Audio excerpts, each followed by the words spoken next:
বাংলাদেশ, ভারত, পাকিস্তান সামরিক শক্তিতে কে এগিয়ে? দক্ষিণ এশিয়ায় প্রতিবেশী দুটি দেশ ভারত ও পাকিস্তান 1947 সালে স্বাধীন রাষ্ট্র হিসেবে আত্মপ্রকাশের পর থেকে চলছে দেশ দুটির মধ্যে বৈরিতা। বহির্বিশ্বে তারা পেয়েছে চিরশত্রুর তকমা। এদিকে ভারতের দাবেদার শেখ হাসিনা সরকার পতনের পর বাংলাদেশের সাথে দীর্ঘদিনের বন্ধুত্বের সম্পর্ক রূপ নিয়েছে সাপে নেউলে। ভারতীয় গণমাধ্যমের অপপ্রচার, গুরুত্বপূর্ণ ব্যক্তিদের বাংলাদেশ দখলের হুমকি দুদেশের সম্পর্ককে তলানিতে নিয়ে গেছে। এদিকে বাংলাদেশ সম্পর্কে নতুন সমীকরণে কাছে টেনে নিয়েছে পাকিস্তানকে। দেশ তিনটির মধ্যে এখন যুদ্ধ ভাব। চলুন এক নজরে দেখে নেওয়া যাক তিনটি দেশের সামরিক সক্ষমতায় কে কতটা এগিয়ে রয়েছে। 2024 সালে গ্লোবাল ফায়ার পাওয়ার যে রিপোর্ট প্রকাশ করেছে তাতে বিশ্বের চতুর্থ শক্তিধর সামরিক বাহিনী হল ভারত, পাকিস্তান নবম আর বাংলাদেশের অবস্থান 37তম।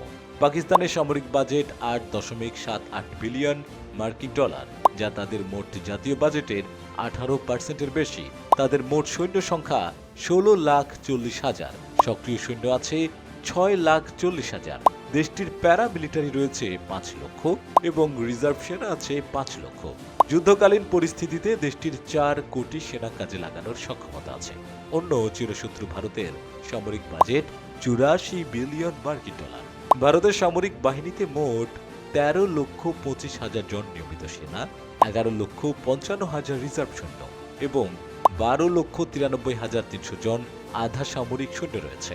ভারতের সামরিক বাহিনীর সর্বমোট জওয়ানের সংখ্যা 3,77,03,300 জন, আর বাংলাদেশে রয়েছে অ্যাক্টিভ সেনাকর্মী 1,63,000, প্যারামিলিটারি 60 লাখ জন, এয়ারফোর্স কর্মী 17,400 জন, সেনা সদস্য 1,60,000, নৌ সেনা সদস্য 25,100। আকাশপথে ভারত, পাকিস্তান ও বাংলাদেশের অস্ত্র ভাণ্ডার গ্লোবাল ফায়ার পাওয়ারের রিপোর্ট অনুযায়ী ভারতের কাছে মোট 2,200 এয়ারক্রাফট আছে।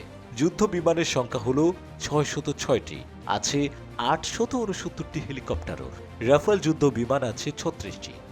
পাকিস্তানের কাছে মোট এয়ারক্রাফট আছে 1,387টি, যুদ্ধ বিমান রয়েছে 357টি, ডেডিকেটেড অ্যাটাক বিমান 90টি, সামরিক পরিবহন বিমান 54টি, 360টি হেলিকপ্টার এবং 57টি অ্যাটাক হেলিকপ্টার রয়েছে। অন্যদিকে বাংলাদেশের কাছে মোট 216টি এয়ারক্রাফট আছে, যুদ্ধ বিমান আছে 44টি, 73টি হেলিকপ্টার আছে। মোট এয়ারক্রাফটের নিরিখে বিশ্বের 46তম স্থানে আছে বাংলাদেশ। স্থলভাগের নিরিখে ভারত, পাকিস্তান ও বাংলাদেশের অস্ত্র ভাণ্ডার।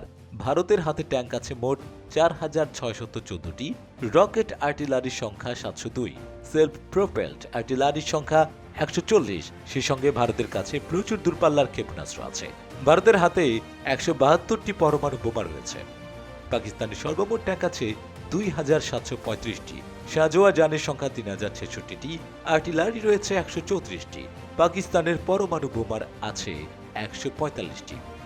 বাংলাদেশের 320টি ট্যাঙ্ক আছে, রকেট আর্টিলারির সংখ্যা হল 71। নৌপথে ভারতের হাতে থাকা মোট অ্যাসেটের সংখ্যা হল 294, আছে 12টি ফ্রিগেট এবং 12টি ডিস্ট্রয়ার। সাবমেরিনের সংখ্যা হল 18, প্যাট্রোলিং ভেসেল 137টি আছে, এয়ারক্রাফট ক্যারিয়ার আছে 2টি। নৌপথে পাকিস্তানের মোট রণতরী আছে 114টি, 2টি ডেস্ট্রয়ার, ফ্রিগেট 6টি, টহল জাহাজ আছে 48টি। তাছাড়া 9টি সাবমেরিন, 2টি করভেট ও 3টি মাইন ওয়ারফেয়ার জাহাজ রয়েছে। গ্লোবাল ফায়ার পাওয়ারের রিপোর্ট অনুযায়ী বাংলাদেশের কাছে মোট 117টি অ্যাসেট আছে। সাবমেরিনের সংখ্যা হল 2টি, ফ্রিগেটের সংখ্যা 7টি, 55টি প্যাট্রোলিং ভেসেল আছে। তবে শুধু অস্ত্র আর সৈন্য সংখ্যা দিয়েই যুদ্ধ জয় সম্ভব নয়। এতে প্রতিবেশী রাষ্ট্র, আঞ্চলিক ভূ রাজনীতি এবং আন্তর্জাতিক ভূ রাজনীতিকে গুরুত্বপূর্ণ ভূমিকা হিসেবে পালন করতে হয়। কোন দেশের পক্ষে একা যুদ্ধে জড়ানো কিংবা জয়ী হওয়া সম্ভব নয়। প্রতিবেশী রাষ্ট্র এবং বিশ্ব পরাশক্তিগুলো যাদেরকে বেশি সমর্থন দিবে, যুদ্ধে চূড়ান্ত জয় তাদেরই হবে।